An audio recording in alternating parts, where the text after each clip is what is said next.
There's a colossal waste of time we all experience, and it's bad meetings. I don't have many regrets in life. Most of the time I've used my moments pretty wisely, but I wouldn't mind getting time back that I've spent in bad meetings. I've talked a lot about, in the last videos, about the relationship with yourself, right? Which is the first step of relational intelligence, is as a leader to connect to who you are. But, of course, most experiences happen in relationship with others. And meetings are a good example of that. If your calendar looks anything like mine, it's probably full of meetings, right? One-on-one meetings, meetings with clients, meetings with my team, lots and lots of meetings. The average employee actually spends about 13 hours a week in meetings, about a third of their time.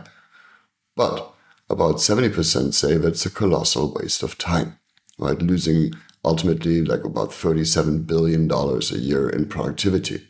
Over 70% also say that they're exhausted after meetings, and that 95% admit that they're losing focus while they're in the meeting. Then why be there in the first place? Right? Think of the cost of time and attention and the actual monetary cost of a bunch of people sitting together in a meeting. Right? Everybody there is spending their hour of time they could be using for something else to sit together and talk. But why are we even doing this? Right? Meetings are actually the easiest indicator of a company's culture. When we've worked with companies to assess how they're doing, we go and observe meetings, right? We go and look at how are they getting together? Is everybody clear on why they're getting together? Right? Is there a clear agenda? How engaged are people during the meeting? What's the relative talk time? Are people speaking up and daring to speak up as well? Right? Are they making decisions together? Right? Are there moments when it feels like there's genius in the room, even when people bring their collective ideas and bring collective genius together? Right? And do they all walk out at the end with cleared upon ideas on what to do next? Do they have clear next steps? So there's always kind of things. And in the end, do people, go out of the meeting with more energy or less energy? Like, how are they looking after the meeting? Are they exhausted or are they lit up? Right? And from this, you can tell a lot about the organizational culture overall. Right? Are people clear on their roles and committed?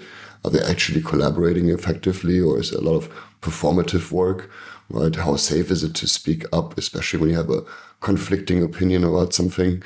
And do conflicts arise, right? Because if we avoid them, that means we're probably too nice, because when you're creating something, conflict automatically arises. But then how do we handle it when conflict actually does show up? Right? Are we doing this productively, or are we, bouncing our heads against each other? Right? Having bad meetings is really easy. Right? But having good meetings is actually not that difficult either.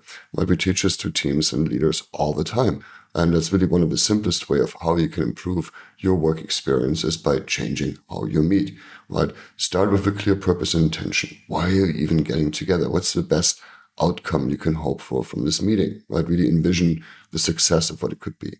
And then think about who really needs to be there, who's important for the decision-making, who's important for their genius and their creativity, who's important to know about this, but then maybe you can also send them a summary afterwards, right? So try and have as few people there as possible if you have to have the meeting at all, right? Because, of course, the best meetings are the ones you don't even have to have, because you can maybe do this in an email or in a project management system or some other tool that you can use to avoid the meeting altogether. But once you have it, be really clear on the intention, really clear on who needs to be there, and then start with connection.